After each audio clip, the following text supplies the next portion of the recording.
Here is chapter 52 of The Lake. 52. We slowly walk deeper into the forest with Lillian right behind us. I can't see the gun, but I feel its presence like a dark cloud following us, ready to shoot daggers of lightning. Beside me, Kayla's body shakes violently, her breath coming in short pants. Her fear is feeding mine. We can't give up. I try to make eye contact with her so I can calm her down before she has a panic attack. What do? We could fight Lillian now and speed this whole thing up. Maybe we'll get away. Or do we go along with her and hope a better opportunity to run comes up? Once we reach her destination, she will have full control. That's not a position I want to be in. I should try to get the gun, to knock it away from her and grab it. We'd be in charge then. Seems like a semi-decent plan, unless she's further back than she sounds and I can't reach the gun. In that case, Kayla and I are both dead. Squinting, I see the outline of something big and square in the distance, a building. I swallow. Are we going in there? I ask. Keep walking, Lillian barks. That's a yes. Esme, Kayla whispers, her voice trembling. It's okay. The pine trees around us blow in the soft breeze, like they're alive and leading the way, the only audience to whatever Lillian has planned. Whatever she thinks is going to go down, I have to keep a clear head and fight back. Kayla and I are not going to die tonight, if that's what she even wants. Lillian is understandably angry, but murderous? There's a big leap between wanting to kill someone and actually doing it. Hunting people isn't like hunting deer. We approach the building. It's a cabin about the size of the staff cabin at camp. What is this place? I ask. An old ranger's cabin. They built another one closer to town, along with the new camping site. No one comes here anymore. No one comes here anymore. I take a breath. We're all alone out here, but we're not alone. Not really. Kayla and I have each other, and we're strong. What are you going to do? I ask. Get inside, Esme. I can hardly refuse, can I? I turn to her and I'm met with the barrel of a gun. Swallowing my nerves, I look past it to meet her eyes. Lillian, please, you can't take this back. Whatever you do, you'll have to live with it. That's not going to be easy. It eats away at you. Trust me. Trust you? Her hollow eyes round. After that night, you expect me to trust you? No, I don't, but I'm telling the truth. Living with guilt is hell. I know it's what I deserve. You deserve much worse than to live with a little guilt. I have burns over 40% of my torso. It was agony. I'm scarred for life. What do you think living with that is like? I want to curl up inside myself. Lillian, I'm so... Don't say sorry. Do not say sorry. Just get inside. Kayla whimpers and grabs hold of my arm. Esme, we can't. Lillian tilts her head. It's okay, Kayla, follow me. I take her hand and she grips mine so hard it almost crumbles. I turn back around and Kayla and I walk side by side, both stiff with fear, toward the door. Kayla reaches out. I watch her hand shake around the doorknob. Inside. Lillian barks. I don't look at Kayla as we step inside the cabin because I don't want to see her fear.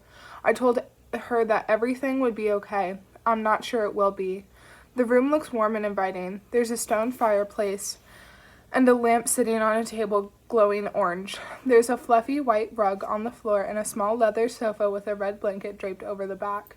In one corner is a little kitchen, excuse me, with a kettle and a microwave. 2 doors are at the back of the cabin. I assume one is a bathroom. The other I don't want to know. It was probably an office before, but who knows what Lillian is using it for. The cabin looks quaint and comfortable. Not exactly what you'd expect for a villain's lair. Sit down, Lillian instructs, pointing with the gun toward the love seat. Kayla and I don't hesitate. We have to be careful. There will be no silly and disorganized escape plan. I sink into the soft, worn leather and look up at Lillian. She stands close to the fireplace and faces us. That's when I see what's on the wall behind her, a photo collage. Loads of photos of me and Kayla. One's from when she was chasing us through the woods, one's of us at camp, and even one's of us sleeping. I press my lips together so I won't react. The fire is littered with ashes. She's been lighting it. It's too hot to need a fire, even at night. What has she been burning? I'm certain I don't want to know. What are we doing here, Lillian? I ask. We need to have a conversation. We could have had that anywhere. You know where we live. Why all this? Kayla nudges me as if she thinks I'm going too far. Me. Lillian has been messing with us for weeks. She slaughtered a deer, drugged us, and left creepy notes and messages. She scared a camp full of kids, and now she's freaking kidnapped us, and I'm the one who has gone too far. Do you really not get it? You ruined my life. Saliva sprays from her mouth as she bares her teeth at us. I met her eyes. I get that, and I can tell you how sorry we are and how much we regret it, but it seems that's not good enough. You won't accept that we wish that night could have been different. Nothing we say or do will make this better. So why are we really here? Her head tilts again like she's unsure. But I know she has absolutely thought this through. She knows what she wants from us. She can exact her revenge, but that will never make things right. Is she just now accepting that? Look, whatever you do here tonight isn't going to make up for the fact that a terrible thing happened to you. Hurting us will make you feel better for about 2 minutes, and then you're back where you started. It changes nothing. She levels the gun at my forehead. You don't know what you're talking about. Yes, I do, and you know I'm right. Shut up, Esme! Kayla hushes me. What are we supposed to do if we can't talk to her? Lillian wants something from us, otherwise she would have just shot us in the forest. Kayla's very close to getting a bullet in her skull, Lillian says to me. I feel Kayla shudder. She whimpers, then clamps her mouth shut. She's scared and confused, I say. We don't know what you actually want. Do you just have questions? Do I have questions? Lillian's manic laughter cuts through my heart. I have a lot of questions. We'll answer anything, I say softly. Maybe I can get her talking about that night and draw some emotion out of her other than rage. Why did you sneak out? She asks. There was this group of older kids, and they would sneak out. We weren't actually friends with them. They were too cool to be seen with us. But we thought if we snuck out too, they might like us. It was stupid, but we were kids. Lillian scoffs. We're sorry that things got out of hand, but you made mistakes that night too.